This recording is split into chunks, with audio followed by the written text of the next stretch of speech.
Hey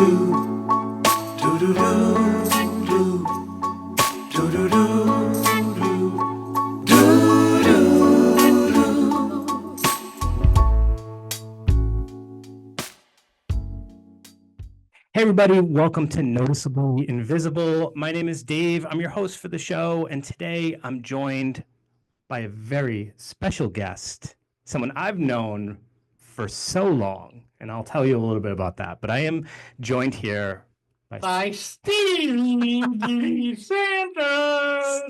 Stevie DeSantis. The camera actually picked up that there's music playing when you said your name, so that was a great intro right there. That's cool. So Stevie, I've known you for a while now. Yeah, right? a while. Since you were just a young guy. Just yay big. Yep, just yay big. And yeah, so I've been able to kind of witness you progress. Yep. And age and mature, and it's been quite a journey. And I feel very honored to be able to have witnessed that journey for you. And I wanted to give you a little opportunity to tell our viewers and our listeners a little bit about yourself. So yeah, I'm trans. I use they them pronouns. I'm a baseball stats nerd. I'm a sports nerd. I love music. I love food, especially Chinese food and Japanese food like hibachi, sushi. Yeah. So those are definitely, when I think of you, I think of sports. Yep. And food outings as your biggest like motivators, right? Yep. The things that get you out of bed in the morning, right? Yep. Sports is something that you've always been very big on. Yes. So I met you when you were 13, right? Yep, 13. At 13, you were probably the biggest Red Sox fan that I've ever met. Yeah. Not just Boston Red Sox, but also their AAA team at the time, the Kentucky Red Sox. Yeah, we have a great story about that. Yeah. So, but before we tell that story, just why are you such a big baseball fan? Why are you such a big Red Sox fan? Because my mom was a Yankees fan, and I like the Red Sox-Yankees rivalry. So that's how it started. Yeah. And you are big on the rivalry. Yep. You will taunt a Yankees fan from miles away. Fuck yeah. Fine. You're good. You're fine. So Stevie was saying that we had a funny experience. So we went to the AAA Pawtucket Red Sox game. It was autograph night. It was autograph night, right? Yeah. And we went around, got all the autographs, and then we sat in our seats, which were right next to the left field, right? Yep. And what did you proceed to do while we were there? To the field. Because you wanted the left fielder's autograph, because that was one of the players that we didn't get the autograph of. Yep. And he wouldn't acknowledge you when you were yelling at him. So you threw the ball onto the field at him. Yep. And very quickly security came. But they knew me. They knew Stevie, which is another thing I will say about Stevie. Stevie is very well known in all the places that you go, right? Yep. And aside from being well known, you're also very well liked by everybody and that meets you. So you just have one of those personalities where people gravitate towards you. Yep. And you make your presence known. Definitely. You always have a smile on your face. Yep. And you're just very polite and kind, I would say, to everybody. Yes. Right? Why? Yeah, why do you go out of your way? And I mean this in like a serious way, because so many people don't bother saying hi to people, or so many people don't go out of their way to make connections. Why do you feel for you it's important to meet people, make connections and things like that? Because if people are having a bad day, I just like to say hi, how you doing, check in with them. So you like to make people feel better? Yeah. All right. That's cool. I didn't really connect that, but yeah, that is something that you definitely try to do. You always, like I said, you always have a smile on your face, and you always try to make sure people feel good when you see them, right? And along those lines too, you do also like being in the spotlight, right? Right now. If you see an opportunity to be like on the news or on camera somewhere, or just have a group of people watching you, you take that opportunity. I was the rowdiest rebel. Right. So You attended what high school? South Kingstown High, baby. 2018 state baseball champions, baby. And you, what would you call it? Their team is called the Rebels. Yeah. And every year they appoint someone the rowdiest rebel, Yep. right? And I was number one. I was number one rowdiest. What did you do when you got appointed rowdiest rebel at the pep rally? I took off my shirts and waved it and tossed it into the crowd. Right. In the middle of the crowd. Yeah. Everybody was around you. Yeah. Yeah, that was quite the Everybody was shouting my name. quite the experience. Yeah. So My old housemate, Nathan Shore. Oh my God. He was a magician. He was house magician. Yeah. House magician. He's good. He was. He's really good. I said we weren't going to say names on here, but we can keep that one in. We can keep that one in because we're saying very positive things. It's an incredible magician. Yes. He was. He used to do that thing where you would pull a card. Yep. And then he would there would be a piece of toast in the toaster and it would have the card on it. That was incredible. Weird. Really weird. So yeah, so essentially that's how we knew each other from working with each other, right? Yep. And yeah, I actually worked with you while you were in high school as well. Yeah. Went to South Kingstown, and you absolutely loved your high school experience, right? Yep. And a lot of that was because you were probably the most popular person in your high school, right? Yep. So it's kind of always been this way where just like people know you, you make your presence known, and you just always pass on a smile, right? Yeah. That's such a great way to live. Thank you. You mentioned earlier, and I know this was something that you really wanted to share with people. Yeah. About your transition. Yep.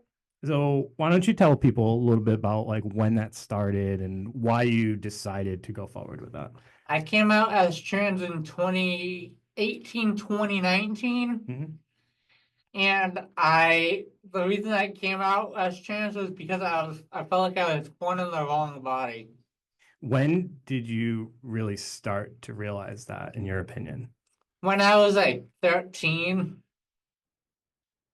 What did that cause for you to kind of to feel as though you weren't in the body you were supposed to be in?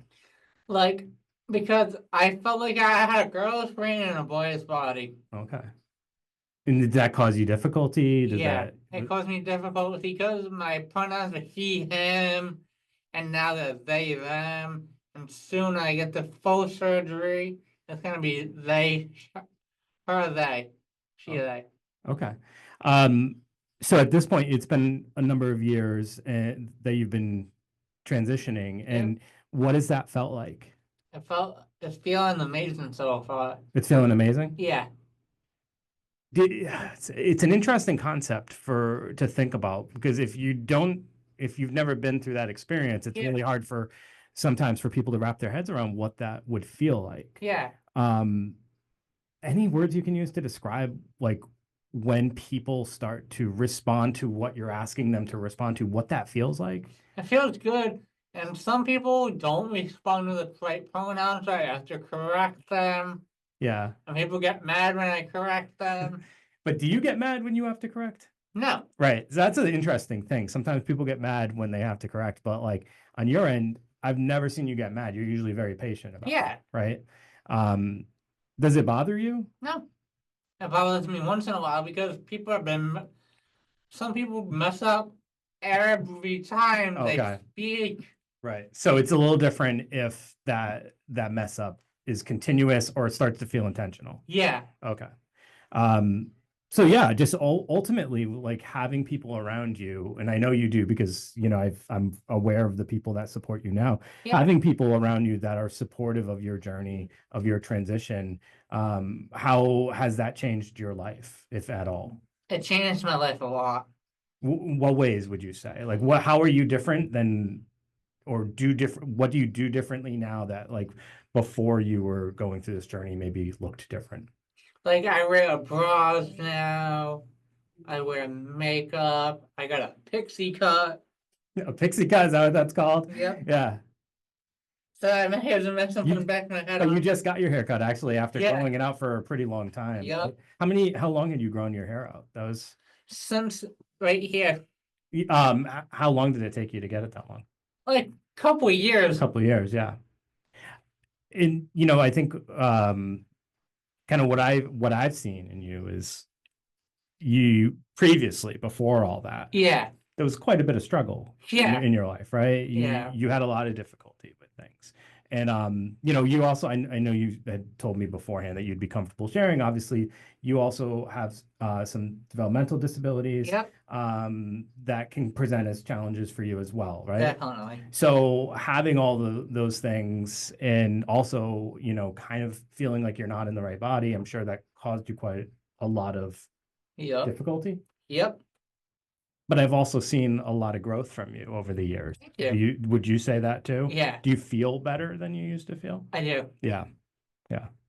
Um, what would you say to someone who maybe is also feeling like they don't know who they are, or maybe they feel like they're not who they present as, or Yeah. kind of maybe felt some of what you feel? What would you say to that person? Like, I would say just be yourself, try different pronouns, stuff like that.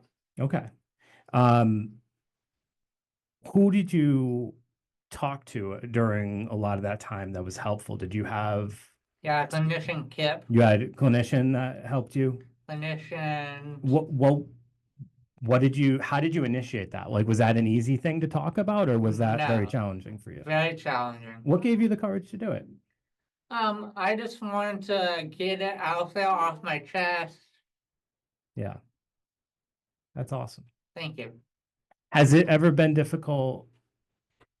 And I'm asking just for my own Yeah. curiosity. Has it ever been difficult when, like, let's say you haven't seen someone in a long time, Yeah. right? And they remember you one way, Yep. and now you present a different way. Yeah. Is that ever a challenge trying to like explain that? Do people ever like ask you things about that, or do you Yeah. feel like you need to explain it, or do you kind of just carry on conversation as normal? Carry out on a conversation as normal. If someone were to ask you, would you be offended, or would you? I would be open to it. Awesome. Awesome. Like, I asked that I told him that I was trans and I used they them pronouns. He's like, good for you. I didn't know that. Cool. And that must feel really great when people Shout out Terry Lynch. Terry Lynch, yep. He's still giving me all those old uniforms. Oh my goodness. Now that was a crazy story. You want to tell it, Dave? Well, you can. Like, every time I go to the high school, I get all the different old uniforms, like baseball, basketball, football, lacrosse, all the old sports. And you just have more than anybody needs to have in life, right? But it's what you enjoy. So, yeah. Stevie, I asked you before, and I wanted to bring this up again. What are some of the things that are important to you to have a happy life? Like me transitioning, me going to sporting events. Mhm. I might be able to go to a Patriots game on August 8th. I first have a Patriots Oh, you've never game. been to a Patriots game? No. Okay. That'd be quite the experience. Yep. Right? Row 121, section 121, row 10. Okay. You've already looked at the tickets and all that. Above the scoreboard. Okay. Above the giant scoreboard that they just built. I'm going to be above that. Awesome. And it's going to be on TV. TV. So experiences are really important for you, right? Yes. Right. So what are some of the highlights of things that you've done? Like for Pride, I've been on ABC 6, Channel 10, 11, 12, and CNN. Are you just humble bragging about all the times you made TV appearances right now? No. Maybe. Yeah. Yeah. So I remember your first ever Boston Red Sox game when you went. That was one of those experiences in life that I think like you just don't forget, right? No, I don't. Because you had been wanting to go for so long. Yep. Who'd they play? Was it the Oakland Athletics? Yeah, formerly the Oakland Athletics, soon to be the Las Vegas A's. What? Yep. Oh boy. Now they're playing in Sacramento for a couple of years, so they're called the Sacramento A's for now. No, wait, they just call it the A's. Just call them the A's. Yep. That way you can't get it wrong, right? Yeah. Did they win that game that you went to? Red Sox won. Okay, there you go. Yep. You were their lucky charm that day. Yep. Yeah. And I went to one on my birthday this year, which was so fun. Okay. I got food, I got a jersey, I got a new hat, which I forgot to wear today to show it off. All But right. this is the hat I got at Pride last weekend. Nice. Not last weekend, the weekend before the West Warwick Pride. Oh, okay. And you also attended a number of Pride events at this point, right? Yep. And those you enjoy quite a bit, right? Definitely. Free swag. I love the free swag. Oh, that's so funny. You are absolutely like drawn to free stuff. If you see something, I don't care if it's a pamphlet, Nope. a restaurant menu, Nope. definitely a shirt. But if it's a sticker or a business card, yeah, Stevie's grabbing it. Yep, that's me. What's up, brother? Chuck Tuesday. Chuck Tuesday. So you got a lot of free swag? Yeah. Yeah. I didn't even make that connection, but yeah, there's probably handouts everywhere there. Yeah. Like I got this pin. Yeah. I got a lot. I got a shirt that says Pride from Human Rights Campaign. Cool. Yep. Cool. And Pepsi was there. Pepsi was there? Yep. Were they giving out samples or something? They were giving out free drinks. Free drinks of Pepsi? Yep. Okay. Like the cans are like this big. Really? Yeah. Hmm. And then I went to T-Mobile. Oh God. I thought of my housemate right away. Oh, because he's always going to T-Mobile. Yep. He's always. He's on the phone always with Samsung, T-Mobile. Yeah. Yeah. Anybody he can get his hands on with tech support. Because he's always locking himself out of his phone. Yep. That brings me to a good thing. So, talking about growth, talking about maturing. Yeah. One of the biggest progressors in your life has been like your living situation. Yeah. So, you've lived in a number of different settings. Yep. And do you want to tell a few? You can. I can. All right. So I know that you've obviously been at residential group homes. Yep. When I first met you, it was a group home of 8 teens. Yep. Talk about a nightmare. 8 teens, 5 staff working at a time, always a lot of going on. Yep. Very chaotic. It was like from 12 to 21 were the ages, very busy, always like some craziness going on. Yeah. Aside from that, though, before that, you lived in like a campus style facility. Yeah, like the Whitney Academy. Yep. So there was Colony Hill. I mean, not to exaggerate or anything, but I'm going to assume there's like hundreds of kids in a place like that. Yeah, there is hundreds of kids. And you're living in like dorm styles living, right? Yeah. Sharing rooms, things like that. And now you are living in 24 hours semi-independent.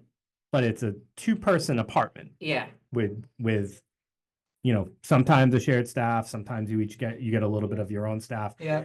Depending on the time of the day. But think about that, going from these huge buildings with all these people around all the time, no privacy, to suddenly having your own apartment, that shared apartment. Yeah. All right, and you live pretty much on the beach. I live 5 minutes from the beach. Yeah, it's literally walk. 5 minutes away. 5-minute walking. Yeah. Yeah. Driving is shorter. Yes. Talk to me about that though. That's such a huge life improvement. Yeah. What does that feel like now, having your own apartment? You've been there for a while now. You've been there for years, right? 2 years at least, if not 3. I got there in 2022. Oh, okay. It's like 3 years. Yeah. Wow. No, wait, 2021. Okay, that makes sense actually. Yeah. Probably. Yeah. So what does that feel like to progress to that point where you have your own apartment? That feels nice. I get to watch TV in my own room, which I didn't get to have at the Group kids' home. group. Yeah. I get to listen to Sirius XM, which I'm excited. And soon I'll get an NFL Red Zone. NFL Network Plus. Yeah. And so I can watch all the games on You know, for the NFL. everything you just brought up involves basically doing your own stuff. Yeah. You're getting the services you want, like, Yeah. you know, whether it's TV services or Yeah. radio services, you're getting all this stuff on your own. It's your place. Yeah. Versus when you had like a shared place, Yep. right? So that's really cool. And again, it just highlights, you know, how much you've matured and grown up, and Yeah. also just made advances to improve your life. And I know that you obviously are still on that journey to Yep. improve your life. So I, you know, look forward to see what the future brings for you. Thank you. Hopefully it continues to be bright, right? Yeah.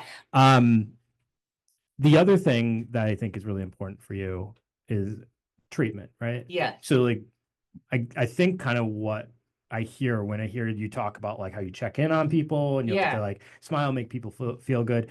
I would assume a philosophy for you that you follow is like you put out what you want to receive. Yep. Good karma. Good karma, right? So you do that in hopes that people are going to return that kindness, right? Yeah.